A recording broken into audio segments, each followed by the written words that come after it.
Hello friends, I welcome you all to the nursing education. So today we are again going to discuss about some comments. सबसे पहला comment है अनीता डबास का। वो पूछ रहे हैं कि मैम कैसे पता चलेगा कि कब काउंसलिंग होगी। मैं बहुत टेंस हूँ, प्लीज़ आप बता दें, और कब रजिस्ट्रेशन करानी होगी, कैसे प्लीज़ बता दो, और कैसे अपने चॉइस के कॉलेज में एडमिशन लेना होगा। तो बच्चे, आप अभी तक काउंसलिंग का जो शेड्यूल है वो पीजीआई रोहतक ने अपनी ऑफिशियल वेबसाइट पे डाला नहीं है। तो जब तक ऑफिशियल वेबसाइट पे कोई नोटिस नहीं आ जाता तब तक मैं आपको कोई भी अपडेट नहीं दे सकती हूँ। हाँ, जैसे ही पीजीआई रोहतक ऑफिशियल कोई भी नोटिस डालती है तो मैं आप लोगों को अपडेट कर दूँगी काउंसलिंग के रिगार्डिंग। इसके साथ साथ मैंने एक टेलीग्राम चैनल बनाया है जिसके ऊपर सारी की सारी जो नोटिफिकेशंस हैं, जो नए नए नोटिस आते हैं, मैं वहाँ पे डाल देती हूँ। आपके जैसे बहुत सारे बच्चों ने वो टेलीग्राम ग्रुप ज्वाइन किया हुआ है। उस पे वो लोग एक दूसरे से बात करके अपने बहुत सारे डाउट्स जो हैं वो क्लियर करते हैं, और मेरे लिए भी बहुत इजी होता है आप लोगों तक इन्फॉर्मेशन पहुंचाना, क्योंकि मैसेज सेंड कर देती हूँ मैं वहाँ पर डायरेक्ट, और यहाँ पे यूट्यूब पे वीडियो बनाना, उसको एडिट करना, फिर अपलोड करना। So it is a very complex task जिसमें थोड़ा टाइम लग जाता है। तो यूट्यूब से पहले आपको टेलीग्राम पे इन्फॉर्मेशन मिल जाएगी, इसीलिए टेलीग्राम चैनल को ज्वाइन कर लो। टेलीग्राम चैनल की जो लिंक है वो मैं डिस्क्रिप्शन बॉक्स के साथ साथ कमेंट सेक्शन में भी पिन कर दूँगी, तो वहाँ से आप उस चैनल को ज्वाइन कर सकते हो। और बच्चे, जो आपकी चॉइस फिलिंग है, जैसे ही काउंसलिंग का शेड्यूल आएगा तो आपकी जो पीजीआई रोहतक की ऑफिशियल वेबसाइट है उस पे आपका पोर्टल ओपन हो जाएगा।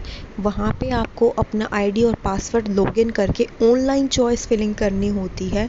आपके पास बहुत सारे ऑप्शंस होते हैं, 10 से 15 ऑप्शंस होते हैं कम से कम।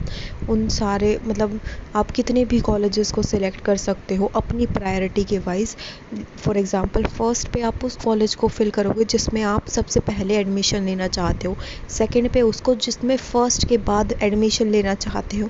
तो जिस प्रायोरिटी के अकॉर्डिंग आप अपने कॉलेजेस को फिल करोगे, उसी प्रायोरिटी के अकॉर्डिंग पीजीआई रोहतक आपके मार्क्स के अकॉर्डिंग आपको कॉलेज अलॉट करेगा। और सेकंड थिंग इज़ कि बहुत सारे बच्चे मुझसे इसके साथ साथ काउंसलिंग के रिगार्डिंग ये पूछ रहे हैं कि एक साथ पैरामेडिकल और बीएससी नर्सिंग दोनों की काउंसलिंग में चॉइस फिलिंग कर सकते हैं क्या, यानी कि जो फर्स्ट काउंसलिंग होगी उसी के अंदर बीएससी नर्सिंग और पैरामेडिकल दोनों कोर्सेज़ के लिए चॉइस फिलिंग कर सकते हैं या फिर नहीं। हाँ जी, बिल्कुल कर सकते हो। इवन अगर आप पीजीआई रोहतक फर्स्ट पे बीएससी नर्सिंग कर रहे हो तो सेकंड पे पीजीआई रोहतक कोई भी अदर पैरामेडिकल कोर्स भर सकते हो, थर्ड में भी पैरामेडिकल कोर्स, फिर फोर्थ में डीडीयू बीएससी नर्सिंग कर सकते हो।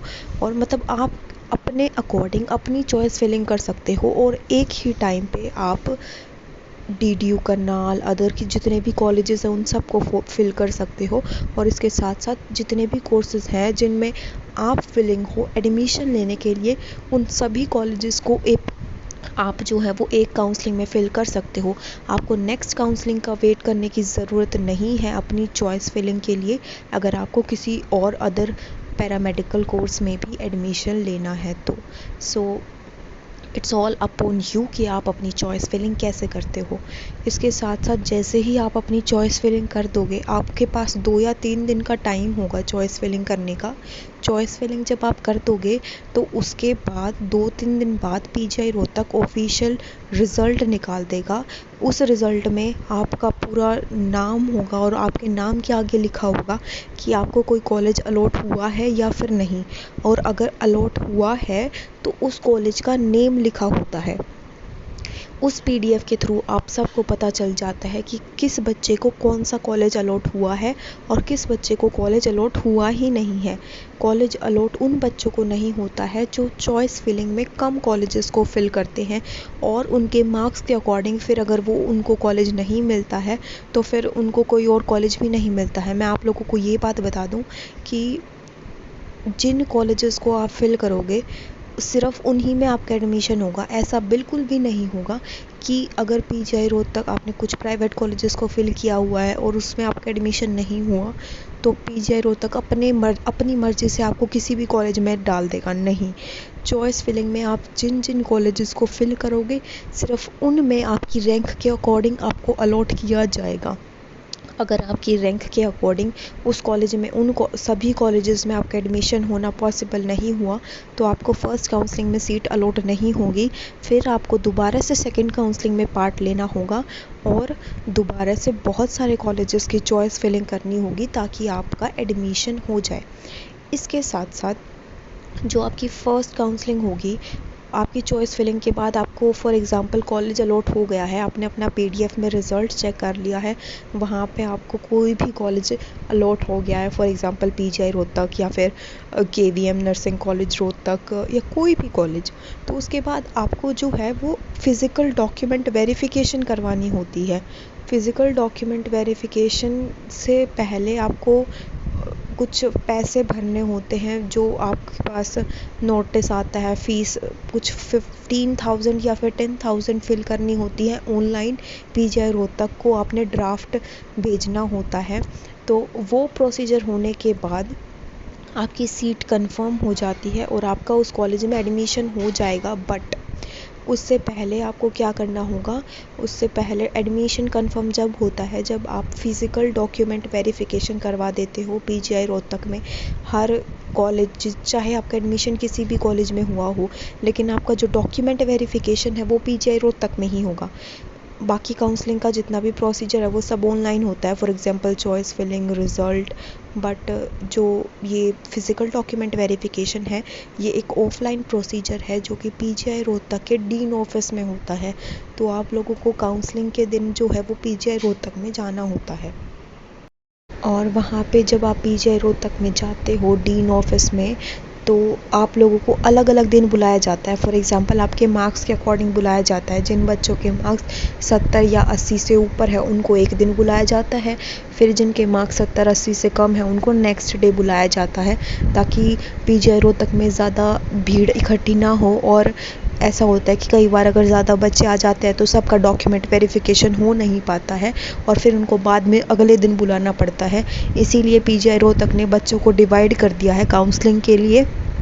तो आपको अपने मार्क्स के अकॉर्डिंग या फिर अपनी कैटेगरी के अकॉर्डिंग, कई बार कैटेगरी के अकॉर्डिंग बुलाते हैं कि जनरल वालों को आज आना है, एससी एसटी वालों को उस दिन आना है। तो आप देख लेना, मैं आप लोगों को बता भी दूंगी वीडियो के थ्रू कि काउंसलिंग का शेड्यूल किस बेसिस पे है। उसी को देखकर आपको पीजीआई रोहतक में डॉक्यूमेंट वेरिफ़िकेशन करवाने के लिए जाना होगा। और मैं बता दूँ पीजीआई रोहतक में आप जब अपने डॉक्यूमेंट वेरीफाई करवाने जाओगे तो आपको सुबह से लेके शाम रात के 10 भी बज सकते हैं।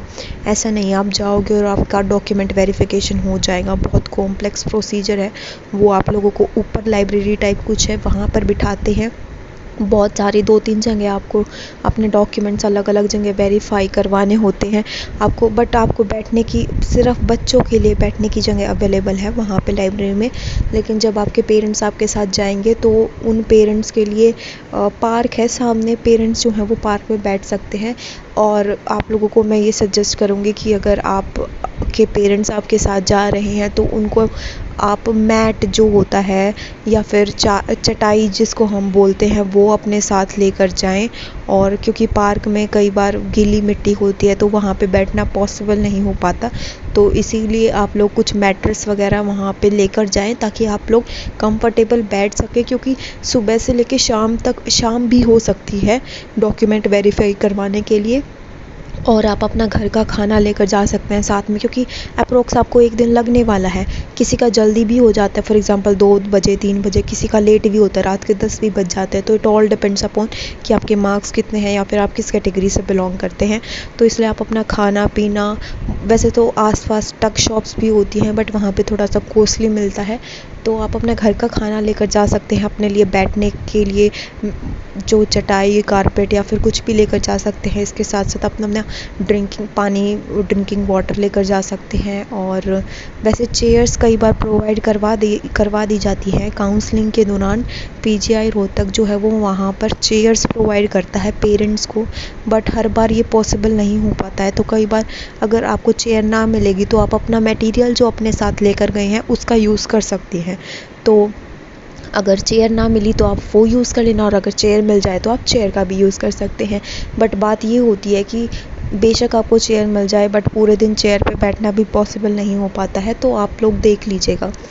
और इसके साथ साथ अगर आप लोगों को काउंसलिंग से रिलेटेड और कोई इन्फॉर्मेशन चाहिए हो तो आप कमेंट सेक्शन में कमेंट कर सकते हो।